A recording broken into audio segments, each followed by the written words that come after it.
بسم اللہ الرحمن الرحیم۔ بہت سے ساتھی سوال کر رہے ہیں، جن میں نوجوانوں کی بھی بہت بڑی تعداد ہے، اور اسی طرح بچے بھی یہ سوال پوچھ رہے ہیں کہ آج 15ویں شعبان ہے، 15ویں شعبان کی رات ہے، تو اس میں عبادت کرنی چاہیے نہیں کرنی چاہیے، کیسے کرنی چاہیے، کتنی کرنی چاہیے، اور اسی طرح صبح روزہ رکھنے کا کیا حکم ہے۔ اس میں گزارش یہ ہے کہ اس بارے میں دو قسم کے طبقے ہیں۔ پہلا طبقہ وہ کہتا ہے کہ اس رات میں عبادت کرنی چاہیے، جتنا ہو سکے، قبرستان بھی جانا چاہیے، اسی طرح صبح روزہ بھی رکھنا چاہیے۔ ان کی دلیل یہ ہے کہ نبی علیہ السلام کی بہت سی حدیثیں ہیں، اگرچہ وہ کہتے ہیں کہ ضعیف حدیث جو ہے نا، جتنے بھی حدیثیں ہیں وہ سب کی سب کمزور ہیں، ضعیف ہیں، لیکن ہیں بہت زیادہ، لہٰذا اس لیے اس رات کو عبادت بھی کرنی ہے، کھانا وغیرہ بھی بانٹنا جائز ہے، اور قبرستان بھی جانا چاہیے، لوگوں کے ساتھ نیکی بھی کرنی چاہیے، صبح روزہ بھی رکھنا چاہیے۔ ایک طبقہ تو یہ ہے۔ دوسری طرف دوسرا طبقہ ہے، وہ کہتا ہے کہ بھائی بات یہ ہے کہ جتنی بھی حدیثیں ہیں وہ سب کی سب ضعیف ہیں، کمزور ہیں، روزہ رکھنے کی ہو، قبرستان جانے کی ہو، یا جاگنے کی ہو، کھانا بانٹنے کی ہو، کھلانے کی ہو، جو بھی ہے۔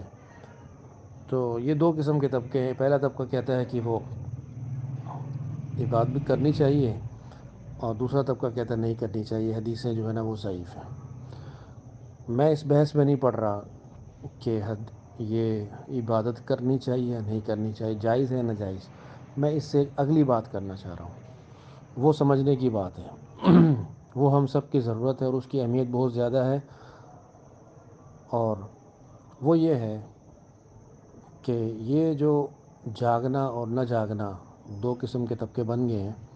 اس میں یہ ہے کہ اگر جو لوگ جاگ رہے ہیں، روزہ رکھ رہے ہیں، ان سے پوچھا جائے کہ عبادت کیا ہے، فرض واجب ہے سنت ہے، تو وہ کہیں گے نہیں یہ نفلی عبادت ہے، روزہ بھی نفلی ہے، جاگنا بھی نفلی ہے، قبرستان جانا بھی نفلی طور پر ذکر و اذکار کرنا، یہ سب کچھ نوافل پڑھنا سب نفلی عبادات ہیں۔ اور جو لوگ کر رہے ہیں عبادات وہ کہتے ہیں نفلی ہے۔ یعنی اگر یہ کہا جائے کہ اگر کوئی عبادت نہیں کرتا یہ والی، تو کیا اللہ کے ہاں پوچھ ہوگی؟ تو جواب آئے گا کہ اللہ تعالیٰ نہیں پوچھیں گے کہ بھائی تم نے یہ بات کیوں نہیں کی۔ اب ایک بندہ ہے، میں اگلی بات یہ کرنے لگا ہوں کہ ایک بندہ ہے، وہ ساری رات عبادت کرتا ہے، ذکر و اذکار کرتا ہے، قرآن مجید پڑھتا ہے، درود شریف پڑھتا ہے، استغفار کرتا ہے، تلاوت کرتا ہے، یہ سارے معاملات اس کے ہوتے ہیں،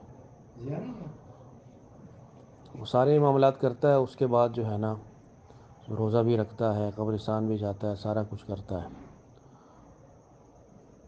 تو اس کے بعد پھر رات کو مسجد کے اندر مجلس بھی ہوتی ہے، جلسہ بھی ہوتا ہے، بیان بھی ہوتا ہے، تقاریر بھی ہوتی ہیں، لوگ دیگیں بھی بانٹتے ہیں، مطلب تقسیم کرتے ہیں، سارا کچھ کرتے ہیں۔ یہ سب کچھ کرنے کے بعد یہ بندہ جو ساری رات جاگتا رہا، عبادت کرتا رہا، یہ صبح اٹھ کر فجر کی نماز نہ پڑھے، سویا رہے، تو اس کی یہ رات سارے عبادت کرنے کا کیا فائدہ ہوا؟ فائدہ ہوا؟ کوئی فائدہ نہیں ہوا۔ جو فجر کی نماز اس نے چھوڑی ہے نا، وہ فرض تھی، اس کا حکم قرآن میں بھی تھا، حدیث میں بھی تھا، وہ کسی ضعیف آیت میں نہیں تھا، کسی ضعیف حدیث میں نہیں تھا، بلکہ وہ صحیح حدیث میں تھا، قوی حدیث میں تھا۔ اس کو سب مانتے ہیں، سب طبقات مانتے ہیں کہ فجر کی نماز فرض، ظہر کی نماز فرض ہے، عصر کی نماز فرض ہے، مغرب کی نماز فرض، عشاء کی نماز فرض، تمام پانچوں وقت کی نمازیں فرض ہے۔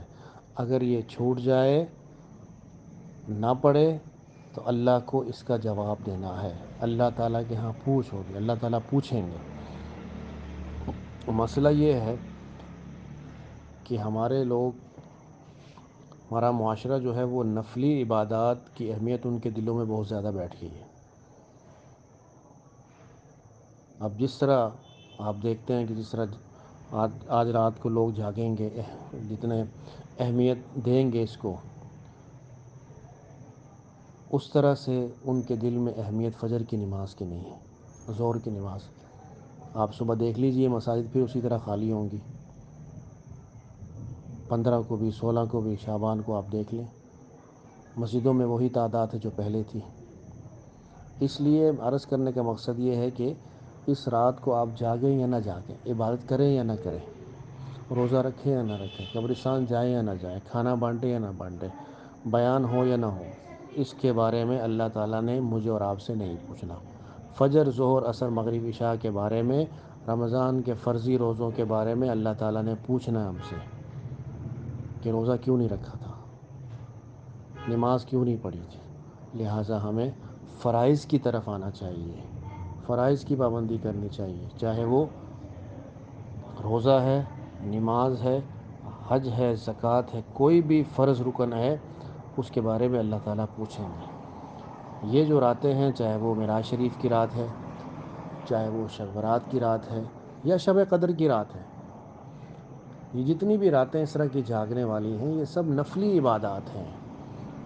ویسے تو حدیث میں یہ آتا ہے کہ جو بندہ عشاء کی نماز باجماعت پڑھ کر سو جائے تو اسے آدھی رات عبادت کرنے کا ثواب ملتا ہے، اور سوتا رہے اور فجر کی نماز اٹھ کر پڑھ لے تو اس کو ساری رات عبادت کرنے کا ثواب ملتا ہے۔ عشاء کی نماز باجماعت پڑھ لی، جلدی سو گیا اور نیند میں رہا ساری رات، ہوش میں نہیں تھا وہ، صبح اٹھا فجر پڑھی، ساری رات سو کر گزاری، اس کو ساری رات نفلی عبادت کرنے کا ثواب مل گیا۔ ثواب تو اس طرح بھی ہے۔ کہنے کا مقصد یہ ہے، بجائے ہم نفلی چیزوں کو اتنی اہمیت دینے کہ ہم فرائض کی طرف آئیں اور اپنے بچوں کو بتائیں، اپنے گھر والوں کو بتائیں کہ اس دن کی اہمیت ہے یا نہیں ہے، اس کو چھوڑ دیں، اس بات پر آ جائیں کہ فجر کی نماز کی اہمیت۔ قرآن بار بار کہتا ہے اقیموا الصلاۃ، اقیموا الصلاۃ، نماز قائم کرو، نماز قائم کرو، 500 سے زائد مرتبہ اللہ نے حکم دیا۔ فضیلتیں ہیں نماز پڑھنے والوں کی، اللہ نے ان کی فضیلتیں اور شان بیان کی ہے، حدیث پاک میں ان کی کئی فضیلتیں آئی ہیں، نماز باجماعت پڑھنے والوں کی، 5 وقت پڑھنے والوں کی، وہ تو صحیح حدیثیں موجود ہیں۔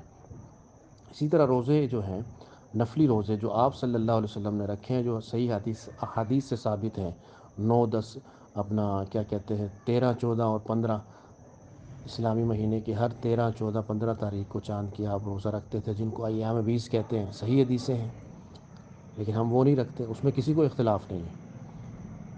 اسی طرح نبی علیہ الصلوۃ والسلام ہر پیر کے دن اور اسی طرح جمعرات کے دن بھی روزہ رکھتے تھے، صحیح احادیث سے ثابت ہے، لیکن ہمارے دل میں وہ اہمیت نہیں ہے۔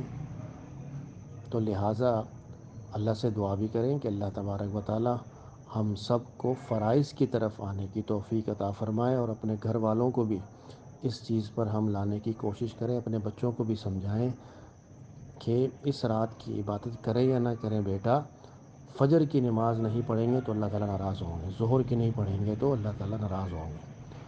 اللہ تعالیٰ ہم سب کو اپنے فرائض کی پابندی کرنے کی توفیق عطا فرمائے۔